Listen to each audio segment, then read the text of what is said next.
mon véritable adversaire. Il n'a pas de nom, pas de visage, pas de parti. Il ne présentera jamais sa candidature. Il ne sera donc pas élu. Et pourtant, il gouverne. Cet adversaire, C'est vous. Salut tout le monde, on se retrouve pour une nouvelle vidéo préparée. Alors ça fait longtemps que je voulais parler de populisme, de ses dangers, c'est un thème qui m'intéresse pas mal. Donc j'espère pouvoir faire plusieurs vidéos dans ce sens, avec différentes facettes. Et là aujourd'hui, je pense que le titre de la vidéo vous paraît très bizarre. On va parler de plein de trucs, on va parler de biais cognitifs, on va parler d'économie et d'impôts, vous allez voir, ça va être génial. Donc déjà, je vous vois venir dans les commentaires ou sur Discord, en mode « Oh lol, tu fais que défendre Macron, espèce de sale macroniste néolibéral ». Donc, vu que je vais m'attaquer au populisme, et que le populisme s'attaque aux institutions en place, au gouvernement en place, ma critique de la critique populiste va forcément m'obliger à défendre en partie Macron.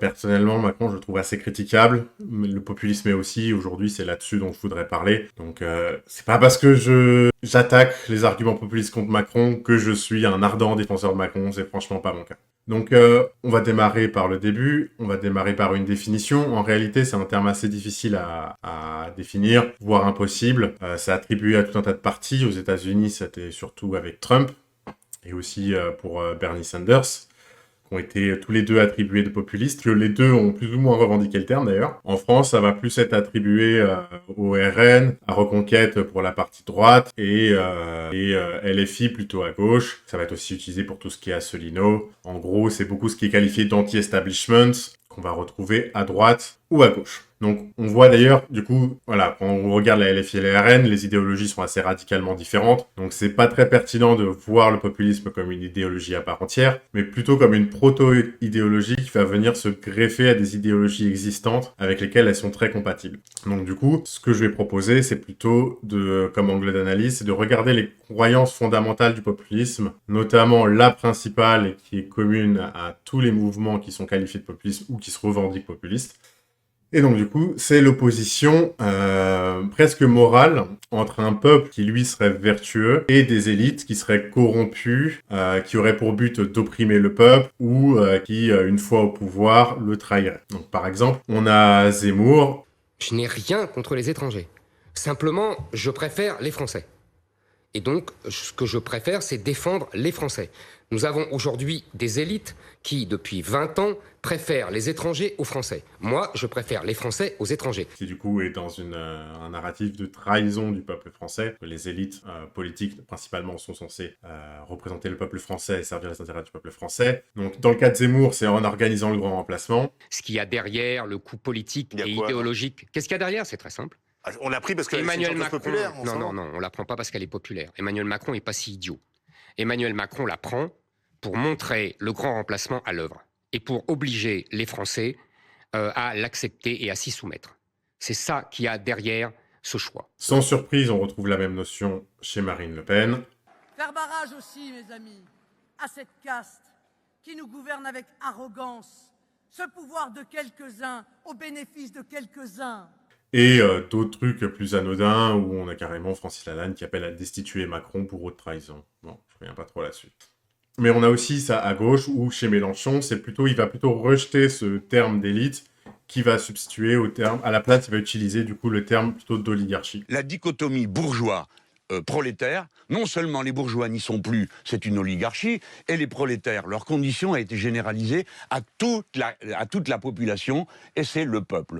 Par conséquent, ça dit, le clivage du 21e siècle, ça n'est pas bourgeois-prolétaire, c'est peuple-oligarchie, le peuple intégrant les prolétaires. Une des démarches au cœur du populisme, du coup, c'est d'identifier des ennemis du peuple, des ennemis du bien commun. Le souci avec ça, c'est que avec un ennemi, il n'y a pas vraiment de compromis possible. En faire, ça relève même de la trahison. Donc, avoir un dialogue démocratique avec des gens que tu considères des ennemis, c'est quelque chose d'impossible. Et malheureusement, pour que la démocratie fonctionne, il faut considérer qu'il y a assez peu d'ennemis et beaucoup de gens avec qui le dialogue est possible, le compromis est possible, afin de satisfaire le plus grand nombre. Un des moyens de se créer un ennemi, et d'ailleurs, qui est l'objectif de base que j'avais en faisant cette vidéo, c'est de critiquer une méthode que je considère particulièrement toxique de se créer des ennemis, c'est l'amalgame entre les objectifs politiques et les moyens de l'atteindre. Pour illustrer un peu ce dont je veux parler, imaginons une conversation entre Jean et Paul.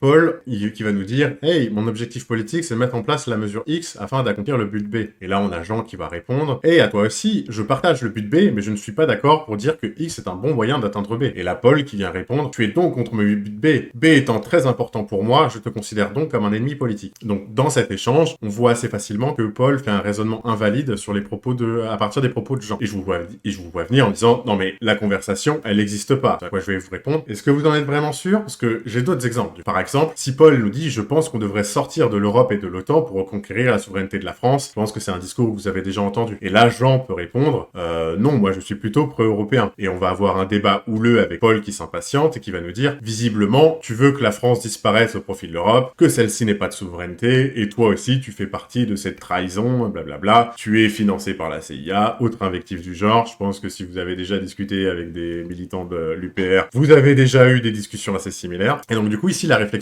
elle est est-ce que le désaccord, il est vraiment sur l'idée que la France ne devrait pas avoir de choix, ne devrait pas avoir de pouvoir sur son destin, ou est-ce que c'est sur le fait que l'Europe et l'OTAN sont pas vraiment un problème avec la souveraineté de la France, ou en tout cas, l'Europe et l'OTAN promeuvent des idées qui sont alignées avec ce que veut la France et les intérêts de la France. Donc ici, je pense que c'est assez flagrant qu'on est plutôt dans le deuxième cas. Les gens qui sont contre la souveraineté de la France par principe, ça doit être quelque chose extrêmement minoritaire, et pourtant on a un débat qui s'envenime assez vite sur ce genre de discours. Comme si le désaccord était sur les buts, comme si on avait en face de nous un ennemi de ce but, et c'est vraiment considéré comme tel. Le vocabulaire utilisé, justement, à la fin, voilà, de dire tu trahis les intérêts de la France, ou alors c'est que pour servir des intérêts d'une minorité. On est typiquement dans ce genre de langage. Un autre exemple, et c'est celui qui va nous faire une autre transition sur les impositions, c'est que on va avoir Paul qui va nous dire « Macron, c'est le président des riches car il a supprimé l'ISF ». Et là, il y a Jean qui va répondre « L'ISF est un très mauvais impôt, je ne suis pas macroniste, mais en tout cas, je trouve qu'il a eu raison de le supprimer. » Et donc Paul qui revient « Ah, mais tu es donc un défenseur des riches. » Encore une fois, c'est quoi les buts de Paul et de Jean ici, dans lesquels il faut réfléchir? Pour Paul, je pense que c'est assez facile d'imaginer qu'il veut une politique d'imposition qui redistribue les richesses équitablement. Imposer les riches permet d'augmenter les recettes fiscales et d'optimiser ces recettes fiscales, ce qui permet de faire plus de services publics, financer des aides pour les plus démunis, etc., etc. Il existe aussi la possibilité que Paul veuille juste nuire aux riches pour le plaisir de nuire aux riches. Je pense pas, même si ça nuit au reste de la majorité, je pense pas que ce soit tellement le cas, il y a assez peu de gens qui ont cet objectif, je pense. Et donc du coup, on peut se poser la même question, mais pour Jean. Pour Jean, pareil, il y a deux possibilités.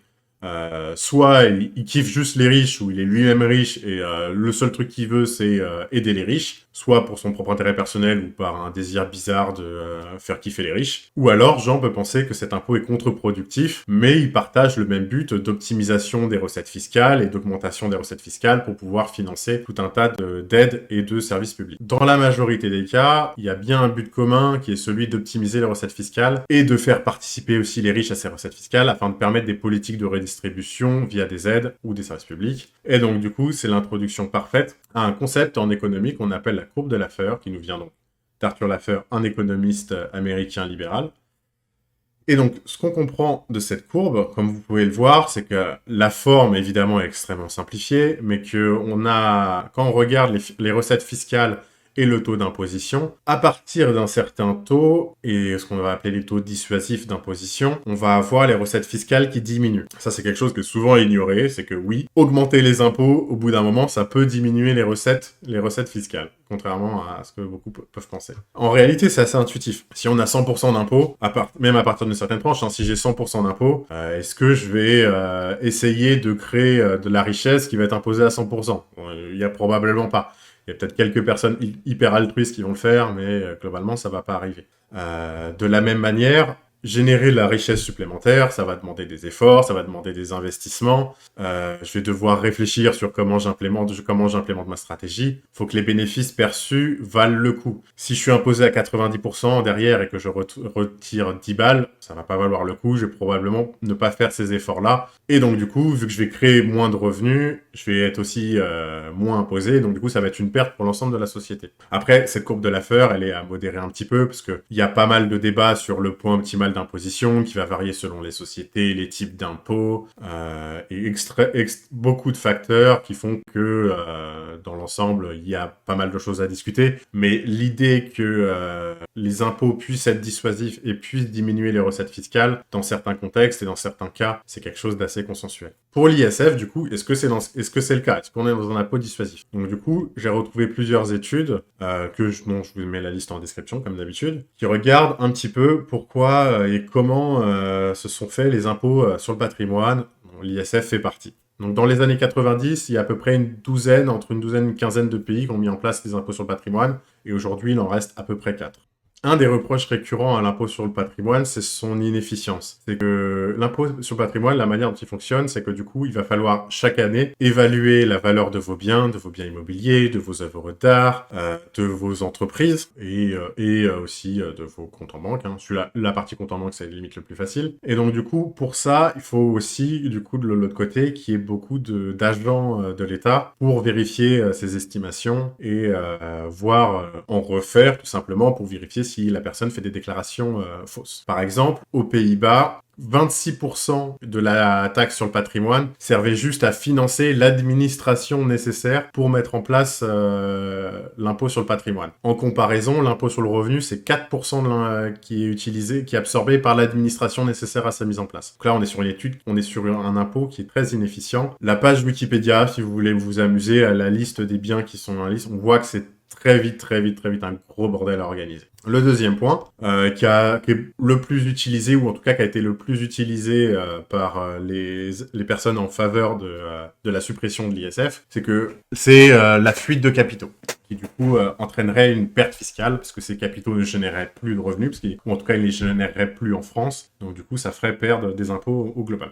Donc en 2017, l'ISF rapportait à peu près 1,5% des recettes fiscales totales. Ça peut paraître assez peu, mais en réalité, c'est tous les impôts sur le patrimoine, sur la fortune, c'est à peu près ça, c'est entre 1,5 et 0,5. En tout cas, quand on regarde depuis sa mise en place, depuis sa mise en place jusqu'en 2006, la fuite de capitaux, elle représentait à peu près 200 milliards par an. Ce qui fait qu'au final, ça coûtait à la France 7 milliards, soit le double de ce qu'il rapportait. Donc imaginez, voilà, on a un impôt qui fait qu'il y a 7 milliards qui disparaissent, et on en récupère 3,5 milliards. Je pense que clairement, on voit qu'il y a un problème.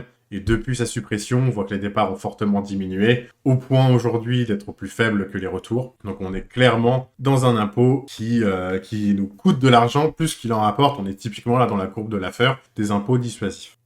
Si on reprend un peu la discussion entre Jean et Paul, on a donc bien un impôt qui crée une perte d'argent, ou au moins, pour prendre le plus de précautions possible, c'est faisable d'argumenter qu'il nous fait perdre de l'argent. Donc du coup, la discussion entre Paul et Jacques, on a bien un ennemi qui s'est créé, ou une relation d'ennemi qui s'est créée, en disant, voilà, tu es en faveur des riches, tu es en faveur de l'oligarchie, tu es donc du coup contre les pauvres, contre le peuple, et donc du coup, on a bien cette relation d'ennemi où aucun compromis n'est plus possible, alors qu'en réalité, on a deux personnes qui partagent le même but, et on a des attachements émotionnels aux moyens d'atteindre ces buts qui ne devraient pas être là. On devrait être capable, et je sais que c'est difficile, et en soi, c'est un biais cognitif, donc c'est toujours difficile à contrôler, mais il faut séparer les buts des moyens d'atteindre ces buts, car sinon, si on s'attache trop, voilà, c'est qu'on s'acharne. Normalement, une conversation saine. Donc finalement, on a bien un impôt qui nuit au but de Jean et de Paul. Donc on a un impôt qui crée une perte d'argent, donc en contradiction avec les buts affichés. Et là, on voit dans la conversation, et je pense que si vous avez déjà fait des débats sur Discord ou ailleurs, vous avez déjà eu l'expérience de ces conversations, où il y a un attachement très fort aux moyens d'atteindre un but qui devrait pas être là. En réalité, c'est un biais cognitif, qu'on a plus ou moins tous, mais un but, la discussion, ça devrait être tu es pour l'ISF, moi je suis contre, on partage pourtant le même but, allons-y, regardons les données empiriques, et comme ça, en un clin d'œil, on devrait pouvoir changer d'avis. Il ne devrait pas y avoir un attachement émotionnel fort, et Et donc, du coup, la discussion devrait être assez fluide. C'est que si demain, on est sur un chantier et qu'on doit dire la meilleure méthode pour faire un mur, bah, si tu veux monter un mur et que moi aussi, et qu'on veut tous les deux qu'il soit solide et bien fait, etc., si on n'est pas d'accord, on va regarder qui a raison et on fait, ok, c'est toi qui avais raison, et bim, on prend ta méthode, et il devrait pas y avoir d'attachement. Sauf qu'ici, il y en a un, et c'est vraiment très problématique.